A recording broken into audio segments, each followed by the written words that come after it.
Panood ko ito, ano na ako, sabi ko grabe din ng ano 'no, itong mga senador natin. Tapos biglang akala ko yun na yun. Akala ko yun na yun eh. Hindi pala, para palang TV series to. Mas malupit yung sumunod. Mas malupit yung sumunod. Ito Ito, Senator Risa. Quick two follows up, Sec, dun sa kaninang issue ng reported na destruction at tampering ng mga DPWH documents kaugnay nitong investigasyon. May suspetsya na po ba ang DOJ kung sinong mas matataas na taong maaring nag-utos niyan? Posible pong mas mataas. Yan po yung ating tinitingnan sa loob po ng opisina ng DPWH. Tsaka lahat po ng pwedeng mabanggit sa mga sinumpang salaysay. Wala hong makakatakas dito pagdating sa suspecha. Everybody's a suspect pag nandito na po sila. Everyone is a suspect all the way up to the top of food chain, ika nga sa DPWH. Opo. And lastly po, kung mayroong mang kayong ma-establish na importanteng dokumento na natamper na o na-destroy na, paano pong gagawin? Paano po bubuin yung chain of evidence tungkol sa iniimbestiga ng komite? We will have to resort to secondary evidence. Pero that is an accepted mode under the rules of court and under evidence. At para ma-preserve po yung secondary evidence that still exists probably right now, meron po bang magagawa ang DOJ na pigilin na itong reported na destruction at tampering ng dokumento dun sa kabilang department ng DPWH? Yung pinag-uusapan na ho yan, as we speak ngayon, meron na ho kami mga taong nakikipag-usap sa kanila. Salamat po, Secretary. Mr. Chair. Thank you, Senator JB. Mr. Chair. Let's limit our questions kay Secretary Remulla para mamaya sa mga ibang resource persons na lang. Senator JB? Hindi, teka muna. Meron tayong Senator Soto is next. Wala. Senator Marcoleta. Nako, ayan na. Senator President. Senator Marcoleta. Ayan na. Pag si Senator Marcoleta, nagigising yung mga nasa... kasi pagka iba yung nagsasalita, si Ontiveros, ganyan. Tangin ng tagal. Tagal nitong daming tanong, wala namang kwenta. Gawa na yung mga tao, parang lasing na eh. Walang kwenta itong magtanong. Pag, can we call on Senator Marcoleta? Ayan na. Gising na tayo, ayan na. Exciting ito. Kasi siya lang yung may sense magtanong eh. Yung iba, alam mong for political advantage lang, yung para lang mga press release, yung soundbite lang, alam mo, basta, yung iba talagang for soundbite lang eh. Para lang may masabi sila na mailagay sila ng media, tapos magbabayad sila sa media para iyan yung tinatawag na for awareness sa susunod na eleksyon. Lalong-lalo na yung mga may planong tumakbong presidente tsaka vice president. Lagi lang for awareness sa mga animal na yan eh. Pero pag si Marcoleta, talagang punto per punto eh. Talagang alam mo. Eto, panoorin niya ha. Thank you, Mr. Chair. Mr. Secretary, a couple of days ago, in the last hearing when you were here, we somehow settled the issue that restitution is not a requisite for an applicant to the WPP. Is that correct? It's not in the law. But sa akin ko kasi, hindi lang po batas na nagdidictate dito.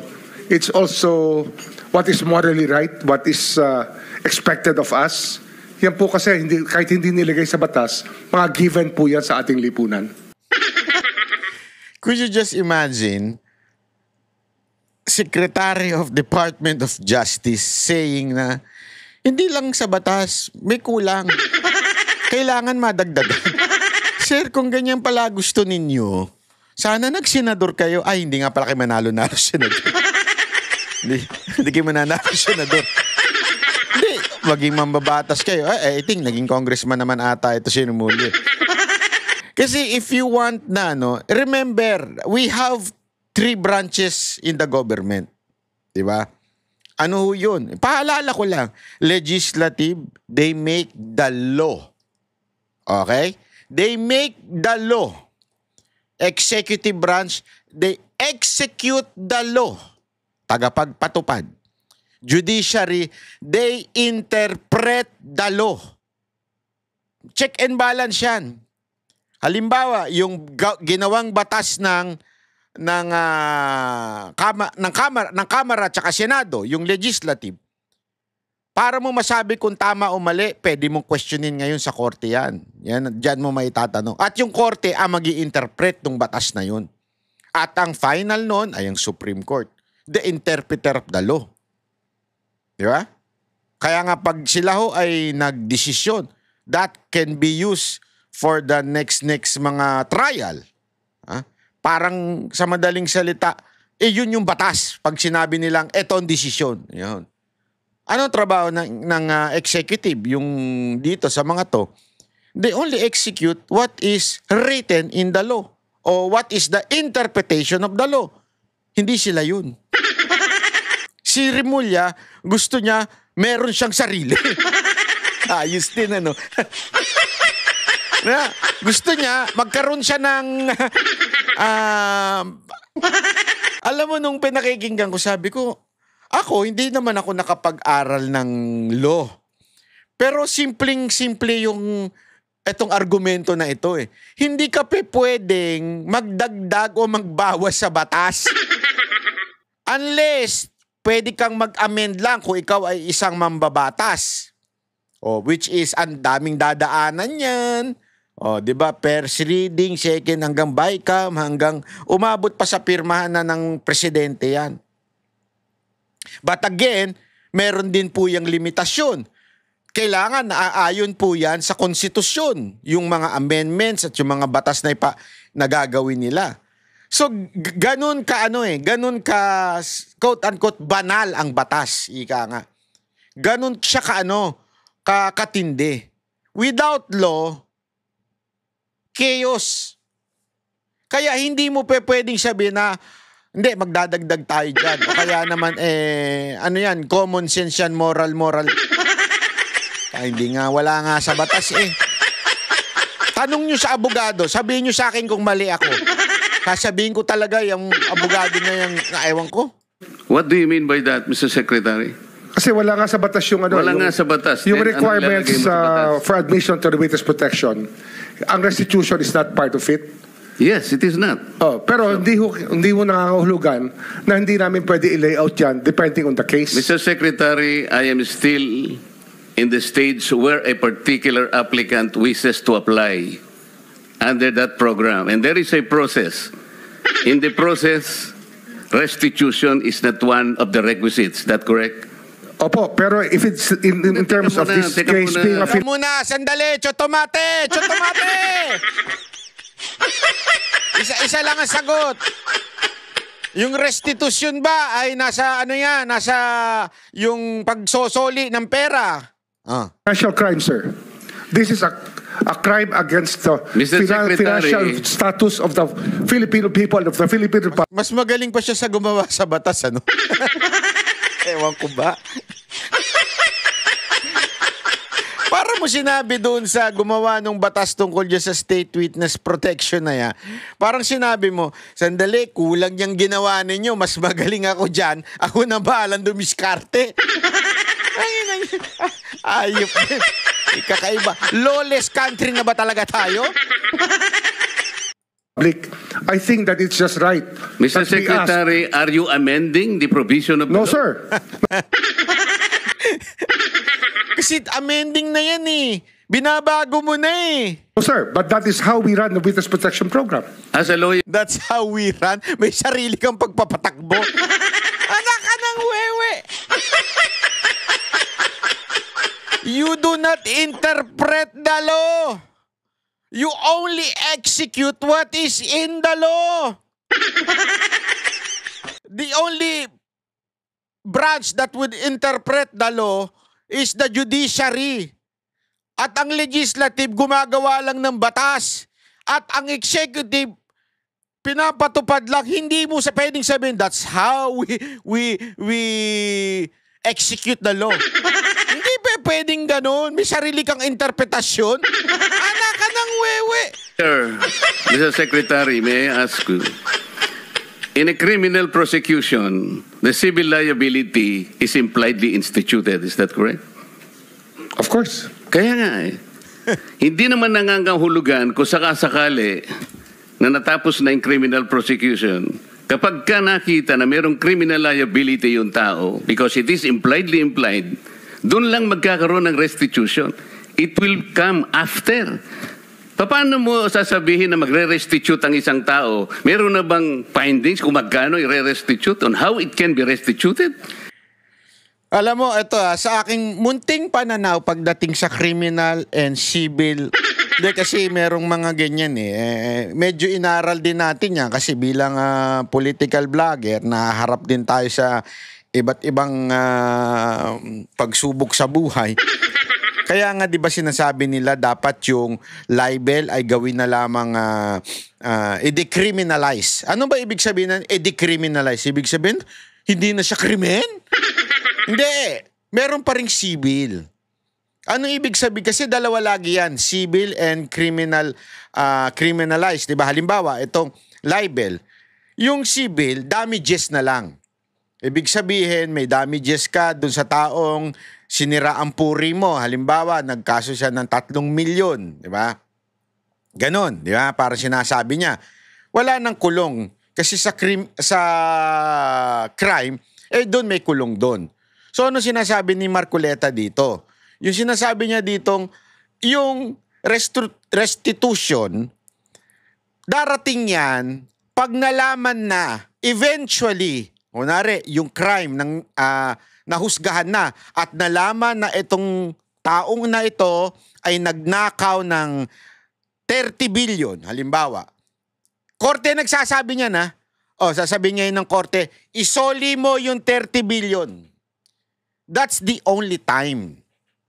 Pero now, wala sa batas na isang state witness bago siya makapasok, isosoli niya na muna. Sino magdedetermine ng isosoli niya kung magkano? Alam niyo kung sino? Korte lang ang pwede magsabi noon at sabihin ng korte, ikaw nagkasala ka, eto ninakaw mo, isoli mo ngayon yan. Pero while applying for state witness and the only marami siya requirement, pero ang pinaka-requirement, pinakamahalaga dyan ay hindi ikaw ang most guilty. May iba, pwede ka nang pumasok. Tapos eventually, pagka ikaw nahatulan, sabihin mo na nahatulan ka, na nagnakaw ka ng ganito, pasosoli sa'yo yung pera. Pero may hatol na ang korte. Hindi ikaw, Remulla, ang maghahatol. Yan yung sinasabi ni Marcoleta. Sino magsasabi kung magkano ang nanakaw ni Diskaya? Ikaw, Remulla, korte ka ba? Sa bagay, yan ang sinabi ninyo nung kinuha ninyo si Duterte. Sinabi ninyo, di ba, kayo ang tumatayong korte nung hinuli si Duterte. Nag-a-apply pa lang Huwag po ninyong babaguhin ang requisite ng batas, Mr. Secretary. I thought nung dumating ka dito, nagkaintindihan na tayo Kaya nabablar ang proceedings natin Kaya nga kinote siguro, ang chairman kanina gusto kong ituloy ito. Sinabi niya, nagpa-interview siya, na goodwill and sincerity should be done para i-test. Pwede ba yung ganito? I respect your opinion, sir. But it is not my opinion, it is in the law, Mr. Secretary. Yes, sir. Yes, sir. But I am operating... Yari ka, no? It's not. The arbiter Sir, is can I the speak, law. sir? May I speak, sir? Yes, you are I'm operating from the vantage point of the reason behind the law, sir. What is the reason behind the law? So that we can get justice, and justice can only be attained if there is restitution. So that is the principle behind all of these things that we are talking about now. Mr. Secretary, restitution will come after. Kasi yung iba naman mini-misquote nila, sinasabi nila, bakit ayaw pagbayarin ni Marcoleta etong mga Diskaya? Hindi ho ayaw. Ang sinasabi, restitution will come. Pero, sandali, kunin nyo munang state witness to. Bakit ba ayaw nyong pagsalitain si Diskaya? Ba't ayaw ninyong proteksyonan? Diba? Bakit ayaw ninyong proteksyonan si Diskaya at pagsalitain? Pagsalitain nyo muna. Tapos, hindi naman siya sinasabing absuelto na Pero alamin muna natin, proteksyonan muna natin. Gusto nyo ba mategi si Diskaya? Di ba? May threat yan, tandaan ninyo, binabato yung mga bahay nila. So again, hindi natin sinasabi, hindi ko sinasabi, I'm not protecting Diskaya. Pero why are you protecting the speaker? Hindi, ang akin lang, tama yung sinasabi ni Marcoleta Kunin nyo muna ng state witness, proteksyonan nyo muna, then pagbayarin natin pagka nalaman na natin kung magkano ang ninakaw, and let the court say that, di ba? Yun ang importante. Merong batas. It cannot be... Sir, it can come before or after, sir. It can come before or after. You cite the law that it come before. Wala nga po sa batas Huwag po ninyong babaguhin ang batas, Mr. Secretary. We are operating on a unique set of facts, and we are... All of these matters are being evaluated because the gravity of this financial crime cannot be underestimated, and that the more assets that we're able to preserve at the outset, the better for our country, sir. Mr. Secretary, I'm very sorry for such a reasoning like that. Alam mo, nakikinig I'm very sorry, sir. Bansa. Also, sir, I'm very sorry too. Kita mo, condescending na talaga Pati ito. Talo kasi sila sa argumento O, tandaan nyo yan mga INC Tingnan ninyo kung paano binababoy itong kasamahan ninyo. Kung paano kabastos itong mga ito. You do not agree with me, but I respect your opinion, sir, and we will carry out our job as we deem fit, as we see. Mr. Chair, I said I am not expressing an opinion here. I am articulating the provision of law. You do not change the provision of law, Mr. Secretary. You may be disbarred from doing this. Then it's your opinion, sir. It's your option, sir. Senator Marcoleta, I think kailangan nyo sampulan ito. Senator na kayo ngayon Hindi na kayo ngayon congressman. Mataas na kayo. If I were you, I will file a disbarment case sa kay Remulla for saying this. Ito, kitang-kita live on television. Live on television, sinasabi niyang hindi niya, meron pa siyang idadagdag doon sa requirement ng batas. Hindi pwede yun. If the requirement of the law is this, halimbawa, bibigyan ko kayo ng example bakit hindi natin i-require na ang tatakbong presidente ay kailangang mag-drug test? Which is the interest of the Filipino people. Wow, pag ganyan-ganyan pa kayo, di ba? Interest of the country. May pag ganyan-ganyan pa kayo. Kaya lang ang problema, we cannot do that. We cannot force or we cannot enforce that. Bakit? Wala sa batas. Malungkot man, pero yan ang katotohanan. Wala sa batas na requirement ang tumakbong presidente na dumaan sa drug test. Pwede bang sabihin ng COMELEC? No. That's the essence of this law. That's the essence of being the president and leader of this country. You need to have a drug test. It's my additional requirement. Tangina, pwedeng ganon. Magladagdag na sariling requirement ang COMELEC? Dahil sa tingin niya, iyon ang puso ng batas? Hindi pwede. The COMELEC will only execute what is in the law. Kung ano yung requirement ng isang kumakandidatong presidente. Hindi niya pwedeng dagdagan yun. Para mo sinasabing ganyan, Secretary Remulla. Ito ang requirement ng magiging state witness o pumasok sa witness protection program. Ito lang. Tapos biglang, hindi, gusto kong dagdagan. Kaya nga sinasabi na ni Marcoleta dito, sandali. Pwede ka ma-disbar dyan. Senator Marcoleta, if I were you, sampan nyo ng disbarment itong maman to. Senador naman kayo Sinabi ko na nga, hindi ko opinion dito. I am Then it's your option, sir. It is what you wish to happen. That you may proceed. Ikaw ang with what you nagbibigay wish. ng opinion, nilalagay mo yung restitution to test the goodwill of a possible applicant. It is not in the law. Unless you are able to point out the provision of law that it come before. Hindi ganun eh. Sabi mo na nga, and we admitted, impliedly instituted ang civil liability, but this will come eventually after the court has pronounced kung magkano ibabalik niya kung meron man. Not before. Thank you, Mr. Chair. Pekon na Senator pekon na Mark. si Remulla, kumingiti lang yan, pero bullshit na yan. No, galit na yan kasi. Ito kasi yung mga tipo ni Remulla, tipo ni Soto, tipo ni Lacson, sila yung mga matayabang eh. Yung tipong sila ang pinakamagaling sa mundo na to. Tapos nakatapat sila ng Marcoleta. Parang, sandali. Kasi totoo naman eh, for a longest time, walang bumabara dito kay Remulla. For the longest time, walang bumabara kay Soto at dito kay Lacson. Walang may kayang bumara dyan eh. Ha? Pero nung dumating si Marcoleta, talagang ano siya eh. Eto ang batas, sundin natin. Eto, nakasulat. Di ba? Ganun eh. Kaya nga ako talaga, dapat talaga ang senador, lawyer. Sayang talaga sila, Attorney Vic Rodriguez, Attorney Jimmy Bondok, Attorney Hinlo. Yung pa yung mga sinasabi na nagbenta, na bumili ng suka. Puro mga abogado. Di ba? Sana kung ganun ang mga naging senador, 'di ba? Ang ganda sana eh. Kasi sisigundahan, kasi nasa batas yan kaya kailangan sundin. Hindi eh. Ewan ko ba? Kami ang boses ng masa, hindi natatakot. Katotohanan lang, di kami nalulunod.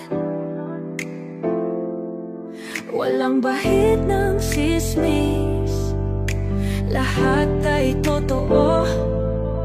Kahit sino ka pa, pag mali ka babanatan ka. Walang pinipili kulay, wala kaming kinikilingan.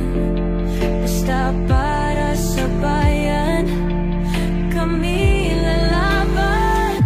Pagdama palakpakan, pag mali banatan, di matitinag, di matatakot. Para sa bayan, tuloy ang sigaw. Sa harap ng kamera, walang halong takot. Mga baluktot, lahat kayo'y tutumba. Ang hustisya at totoo, yun lang ang mahalaga. Kahit sinong harang, di kami matitinag. Walang pinipiling kulay, wala kaming kinikilingan.